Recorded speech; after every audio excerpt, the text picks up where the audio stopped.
सभी छात्रों को नमस्कार। आज हम जिस टॉपिक के बारे में चर्चा करने जा रहे हैं वो बीएससी पार्ट 3 की प्लांट फिजियोलॉजी और बायोकेमिस्ट्री से संबंधित है। इससे पहले 4 या 5 वीडियो मैंने पहले शेयर किए थे। टॉपिक हमने वही लिया है जिसके पूर्व जो टॉपिक है उसकी बेसिक और उसकी जानकारी हम लोग ले चुके हैं पहले ही। हेडिंग ली है plant cell and osmotic system. इस टॉपिक को समझने से पहले आपको यह जानना आवश्यक है कि पादप कोशिका जो होती है या जो प्लांट सेल होती है उसमें सबसे बाहर की तरफ कोशिका भित्ति पाई जाती है और कोशिका भित्ति के अंदर उसमें कोशिका झिल्ली और फिर केंद्रक, रिक्तिकाएँ आदि भाग जो पाए जाते हैं। कोशिका भित्ति जो होती है वो वाटर और अन्य जो पदार्थ है उसके लिए परमिएबल या पारगम्य होती है, जबकि जो सेल मेम्ब्रेन होती है वो सेलेक्टिव परमिएबल होती है। कुछ पदार्थों को का परिवहन है वो होने देती है, तो उसको अपन बोलते हैं सेलेक्टिव या सेमी परमिएबल, जिसको हिंदी में अपन अर्ध पारगम्य झिल्ली कहते हैं। आज हम जो 2 या 3 टॉपिक पे चर्चा करने जा रहे हैं उसमें टर्गर प्रेशर, वॉल प्रेशर और डीपीडी, हिंदी में अपन उसको स्फीत दाब, भित्ति दाब और डीपीडी विसरण दाब न्यूनता कहते हैं। टर्गर प्रेशर को पढ़ने से पहले आपको इस शब्द से वाकिफ होना जरूरी है। हिंदी में बोलते हैं अपन टर्जिड या टर्जिडिटी। सेल की या कोशिका की स्फीति अवस्था क्या होती है? सबसे पहले आप एक डायग्राम यहाँ मैंने बना रखा है, उस डायग्राम को देखें। इस डायग्राम में आप देखेंगे ये प्लांट सेल है, पादप कोशिका। इस पादप कोशिका के चारों तरफ जो सबसे बाहरी वाल है उसको अपन बोलते हैं कोशिका भित्ति। कोशिका भित्ति के जस्ट अंदर ये जो पोर्शन बना रखा है इसको अपन बोलते हैं सेल मेम्ब्रेन या कोशिका झिल्ली। सेंटर की तरफ आप ये पोर्शन देखें, ये जो भाग है इसको अपन वैक्यूल या रिक्तिका कहेंगे। तो ये जो पोर्शन है इसको हम लोग बोलते हैं वैक्यूल, रिक्तिका। और रिक्तिका के अंदर सेल सेप या जिसको अपन रिक्तिका रस भी कहते हैं, सेप जो है वो भरा हुआ रहता है। जब इस कोशिका को हम लोग पानी में रखें या पानी में सिंक करें तो वाटर जो होगा वो बाहर से अंदर की तरफ मूव होगा। आपको ये आगे ध्यान रखना है कि एक वर्ड, जैसे इससे पहले वाले जो वीडियो था उसमें मैंने आपको बताया था ऑस्मोटिक प्रेशर, परासरण दाब जिसको हम लोग कहते हैं। परासरण दाब की क्या परिभाषा है वो मैंने आपको बता दिया था, और परासरण दाब का क्या इंपॉर्टेंस है उसके बारे में हम लोगों ने अध्ययन कर दिया था। यहाँ पे आपको ये ध्यान रखना है कि जो ऑस्मोटिक प्रेशर होता है उसमें ऑस्मोटिक प्रेशर की तरफ से जो मूवमेंट होगा वो हमेशा लोअर ऑस्मोटिक प्रेशर से हायर ऑस्मोटिक प्रेशर की तरफ वाटर का मूवमेंट होगा। तो हमेशा ये ध्यान रखें कि जो कोशिका होती है, कोशिका के अंदर जो कोशिका रस होता है उसका जो ऑस्मोटिक प्रेशर, अंदर का जो कोशिका का ऑस्मोटिक प्रेशर या परासरण दाब होता है वो अधिक होता है, और जो वाटर मूव करेगा उसका परासरण दाब है वो कम होगा। तो जब हमने इस कोशिका को पानी के अंदर रखा तो पानी का मूवमेंट बाहर से अंदर की तरफ होगा, मतलब कि बाहर जो वाटर है उसका जो ऑस्मोटिक प्रेशर है वो कम है और अंदर की तरफ जो कोशिका है उसका जो ऑस्मोटिक प्रेशर है वो हायर है। तो वाटर का मूवमेंट हमेशा आपको ध्यान रखना है। आगे जब एसेंट ऑफ सेप या अन्य प्रक्रिया जो अपन पढ़ेंगे उसमें कई जगह लिखा होगा कि पानी कम परासरण दाब से अधिक परासरण दाब की तरफ मूव करता है, तो लोअर ऑस्मोटिक प्रेशर से हायर ऑस्मोटिक प्रेशर की तरफ पानी मूव करेगा वाटर। तो जैसे ही वाटर इसके अंदर प्रवेश करना शुरू करता है तो वाटर का प्रवेश होने से सेल के जो कंटेंट है या जो सेल का जो वॉल्यूम है, साइटोप्लाज्म, क्योंकि चूंकि अंदर की तरफ साइटोप्लाज्म है तो इस साइटोप्लाज्म का जो वॉल्यूम है वो इंक्रीज होगा, और साइटोप्लाज्म के वॉल्यूम के इंक्रीज होने से जो एक प्रेशर उत्पन्न होगा जो अंदर की तरफ से बाहर की तरफ का मतलब यहाँ जो सेंटर की पोर्शन से भित्ति की तरफ एक प्रेशर उत्पन्न होता है, और उस प्रेशर को हम लोग बोलते हैं टर्गर प्रेशर या इसको बोलते हैं टीपी। तो टीपी को हम लोग परिभाषित कैसे करेंगे?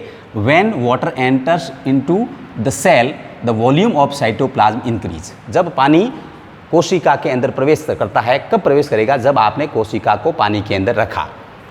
And cytoplasm impose a pressure toward on the cell wall. तो साइटोप्लाज्म होगा वो भित्ति की तरफ एक दाब डालता है और उस दाब को अपन बोलते हैं टर्गर प्रेशर।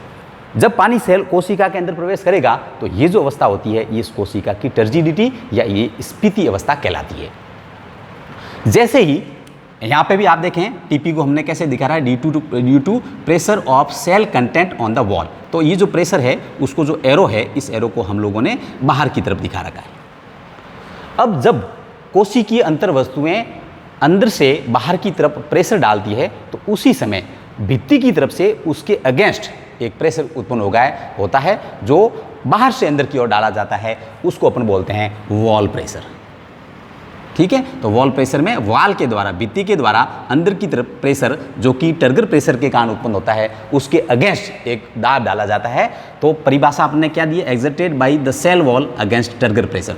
टर्गर प्रेशर के विपरीत दिशा में कोशिका भित्ति के द्वारा जो दाब डाला जाता है उसको हम लोग क्या बोलते हैं, वॉल प्रेशर। परिभाषा यहाँ पर देखें, TP is balanced by an equal but opposite pressure imposed by a rigid cell wall on cytoplasm. Turgor pressure के बराबर भित्ति के द्वारा जो दाब डाला जाता है, लेकिन उसकी विपरीत दिशा में, किस लिए, कि जो प्रेशर अंदर से बाहर की तरफ आ रहा है उसको बैलेंस करने के लिए। जब इस इक्विलिब्रियम या साम्य अवस्था स्थापित हो जाती है तो साम्य अवस्था में आप ये हमेशा ध्यान रखें कि जो वॉल प्रेशर होता है, वॉल प्रेशर वो हमेशा टीपी के बराबर लेकिन अपोजिट होगा। यानी जो प्रेशर है वॉल प्रेशर, उसके टर्गर प्रेशर है हमेशा अपोजिट दिशा में कार्य करेगा। अब जो वाटर का मूवमेंट हो रहा है वो किस कारण से हो रहा था, ऑस्मोटिक प्रेशर के कारण। अब आप देखें एक डायग्राम हम लोगों ने यहां और बना रखा है और इस डायग्राम में ये समझाने का प्रयास किया गया है कि टर्गर प्रेशर, ऑस्मोटिक प्रेशर और एक और वर्ड आगे आएगा डीपीडी, जिसको अपन विसरण दाब की न्यूनता कहते हैं। इन तीनों में क्या रिलेशन है। जो फ्लैसिड सेल, अच्छा फ्लैसिड सेल को अपन कैसे परिभाषित करेंगे कि जब किसी कोशिका को आपने हाइपरटोनिक सॉल्यूशन में रखा जिसमें बाहर की कंसंट्रेशन ज़्यादा हो, तो कोशिका की जो अंतर वस्तुएं हैं वो कोशिका के अंदर का जो पानी है वो सारा का सारा बाहर निकल जाएगा। तो उस समय कोशिका श्रिंक हो जाती है या सिकुड़ जाती है और ये जो अवस्था कहलाती है उसको अपन फ्लैसिड सेल कहते हैं।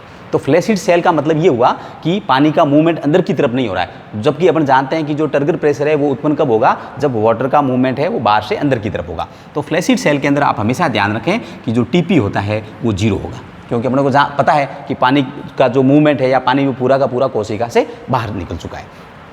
अब आप ये देखें, the highest volume of TP and WP, turgor pressure और wall pressure, is found in fully turgid cell. Turgor pressure और वॉल प्रेशर का जो हाईएस्ट वॉल्यूम या हाईएस्ट जो वॉल्यूम होगा वो कब होगा, जब सेल जो है फुल्ली टर्जिड या स्फीत अवस्था में हो।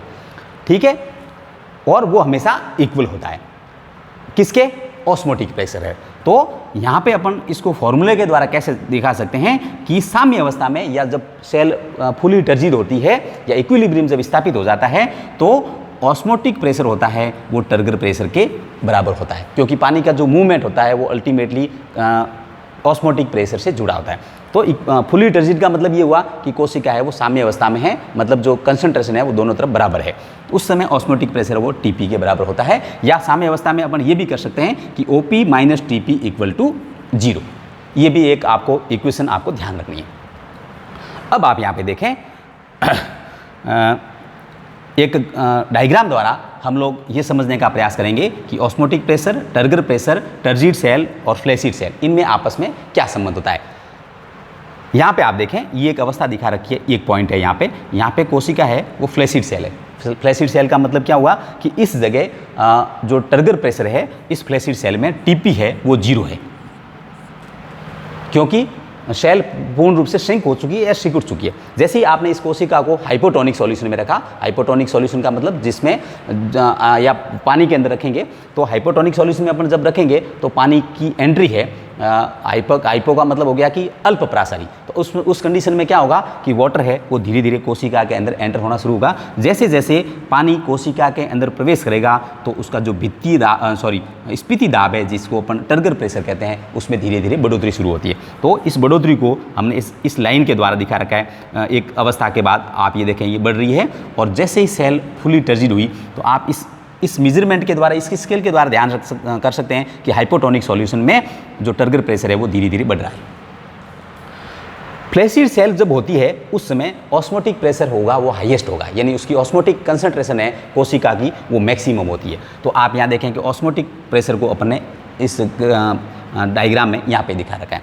जैसे जैसे टर्गर प्रेशर बढ़ता है उस पर्टिकुलर सेल की जो ऑस्मोटिक कंसंट्रेशन है, क्योंकि श्रिंक अवस्था में वाटर उसमें बिल्कुल कम था, तो ऑस्मोटिक का मतलब क्या हुआ कि जो सॉल्यूशन है वो कंसंट्रेट ज़्यादा है, लेकिन जैसे जैसे वाटर उसके अंदर प्रवेश करेगा तो उसमें धीरे धीरे उसकी कंसंट्रेशन यानी डाइल्यूट अवस्था में वो परिवर्तित होना शुरू हो जाएगा या कंसंट्रेशन है वो कम होगी। तो इसलिए हमने इस लाइन को धीरे धीरे नीचे की तरफ दिखाना शुरू कर दिया। तो ये जो है ऑस्मोटिक प्रेशर है वो कम हो रहा है। तो आप ये देखेंगे कि फुल्ली टर्जिड सेल के अंदर टर्गर प्रेशर और ऑस्मोटिक प्रेशर, पानी का जो कोशिका के अंदर जो प्रवेश हो रहा है या जो एंट्री हो रही है वो किस वजह से हो रही है, due to the difference between osmotic pressure and turgor pressure. इन दोनों के अंतर के कारण, जितना अंतर होगा उतना ही पानी उसके अंदर प्रवेश करेगा। लेकिन जब साम्य अवस्था स्थापित हो जाती है उस समय ऑस्मोटिक प्रेशर और टर्गर प्रेशर है उनकी वॉल्यूम बराबर हो जाती है। तो आप ये डायग्राम देखें, इस जगह जब सेल पूर्ण रूप से स्फीत हो चुकी है तो टीपी और ओपी है बराबर आ गया। आप मेजरमेंट देखेंगे या इस जगह लाएंगे तो दोनों एक जगह मिल गए।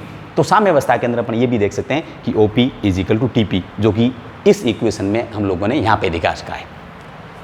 अब जो डीपीडी होती है, अब इन दो चीज़ों को तो हम पढ़ चुके हैं, टीपी के बारे में बता चुके हैं, ओपी के बारे में बता चुके हैं, डीपीडी के बारे में। विसरण दाब न्यूनता, विसरण दाब के आप ये ध्यान रखें कि जो सॉल्वेंट होता है या जो प्योर वाटर होता है उसका जो विसरण होता है वो हमेशा विसरण दाब होता है वो फुल होगा। लेकिन जैसे ही उसमें आप कोई सॉल्यूट मिलाओगे या उसका जब सॉल्यूशन बनाओगे, जैसे जैसे आप उसमें सॉल्यूशन मिलाना शुरू करोगे तो उसके विसरण दाब में कमी आती है, उसको ही हम विसरण दाब न्यूनता डीपीजी, डीपीडी के डिफ्यूजन प्रेशर डेफिसिट इसका फुल नाम है, डीपीडी का डिफ्यूजन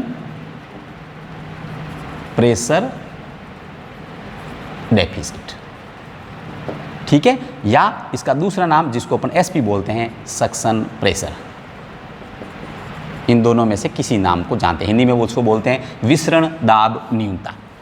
या दूसरी परिभाषा हम ये भी दे सकते हैं कि जब आपने किसी फ्लैसिड सेल को वाटर के अंदर रखा तो पानी का मूवमेंट जो हो रहा है, पानी उसमें जो एंटर हो रहा है उसके जो कारण है ऑस्मोटिक प्रेशर और टर्गर प्रेशर में अंतर है।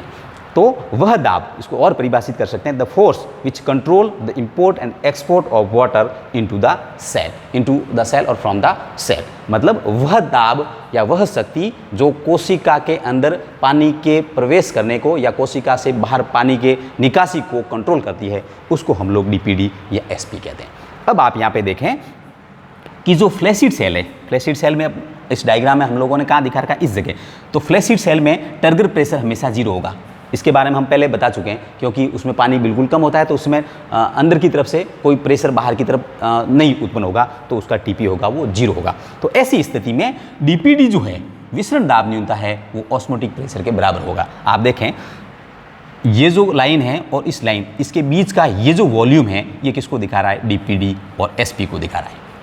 तो फ्लैसिड सेल यहाँ पे है और ऑस्मोटिक प्रेशर यहाँ, इसका मतलब ये जो पूरा का पूरा जो वॉल्यूम है ये किसको दिखा रहा है, डीपीडी और एसपी। तो इसका मतलब यहाँ पे हो गया। तो ऑस्मोटिक प्रेशर और डीपीडी है वो हमेशा टीपी जीरो हो गया तो डीपीडी कितना होगा, ऑस्मोटिक प्रेशर के बराबर होगा। लेकिन जैसे जैसे अपन आगे की तरफ बढ़ेंगे, आगे की तरफ बढ़ने का मतलब क्या हुआ कि जैसे जैसे कोशिका के अंदर वाटर ने प्रवेश करना शुरू कर दिया तो उस समय टर्गर प्रेशर बढ़ना शुरू हुआ।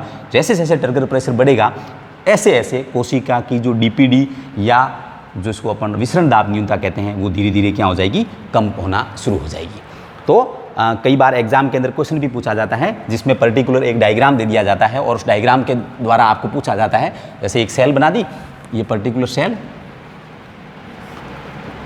ये सेल, और उसमें लिख दिया जाएगा कि सेल का ऑस्मोटिक प्रेशर इतना है और टर्गर प्रेशर की मात्रा दे दी 0 दे दी, ऑस्मोटिक प्रेशर 2 दे दिया। तो आपको ये पूछा जा सकता है कि आप इसकी डीपीडी कैसे निकालेंगे। तो अपने को पता है कि DPD equal to osmotic pressure minus turgor pressure, ये डीपीडी का फॉर्मूला होता है किसी भी कोशिका को निकालने का।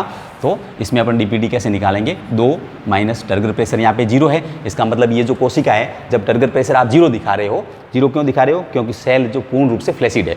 तो इस जो मात्रा दी गई है, जो क्वांटिटी दी गई है, इस क्वांटिटी के द्वारा हम लोग ये भी समझ सकते हैं कि पर्टिकुलर सेल फ्लैसिड है या टर्जिड है। तो इसमें OP minus TP, TP is equal to 0 दे रखा है, इसका मतलब ये DPD होगी 0। अगर मान लो इसके वॉल्यूम के अंदर, यहाँ पे संख्या के अंदर ऑस्मोटिक प्रेशर सपोज 8 दे दिया और TP इजिकल टू 5 दे दिया। इसका मतलब यही हुआ कि ये जो कोशिका है ये अंदर इसके अंदर वाटर का एंट्री शुरू हो चुकी है और एंट्री शुरू हो चुकी है, इसका मतलब ट्रिगर प्रेशर इसका धीरे धीरे बढ़ना शुरू हो गया, जिसका कुछ मेजरमेंट दे रखा है, लेकिन ऑस्मोटिक प्रेशर अभी भी हाई है। और जब साम्यावस्था या इक्विलिब्रियम जिसको अपन बोलते हैं जब स्थापित हो जाएगी या सेल जब फुली फ्लैसिड हो जाएगी तो उस समय मात्रा ये हो सकती है OP इक्वल टू 15 और TP इक्वल टू 15। इसका मतलब ये हुआ कि DPD जो है वो कितनी हो जाएगी, 0। OP minus TP osmotic pressure minus turgor pressure. तो 0 कब होगी DPD, बिल्कुल इस पर्टिकुलर जगह पे, क्योंकि इन दोनों की मात्रा इस जगह पे आके ही बराबर होती है जब टर्जिट सेल हो जाएगी। तो हम लोगों ने ये समझने का प्रयास किया कि टर्गर प्रेशर क्या होता है, टर्गर प्रेशर को हम कैसे परिभाषित करेंगे, वॉल प्रेशर कैसे, इसको कैसे परिभाषित करेंगे, ऑस्मोटिक प्रेशर जो होता है किस ऑस्मोटिक प्रेशर वाटर का जो मूवमेंट होता है, हमेशा आप याद रखें lower osmotic pressure to higher osmotic pressure की तरफ वाटर का है वो मूवमेंट होगा। DPD जो होती है वो दोनों जो प्रेशर है ऑस्मोटिक प्रेशर और टर्गर प्रेशर इनके बीच के अंतर के ऊपर निर्भर करती है।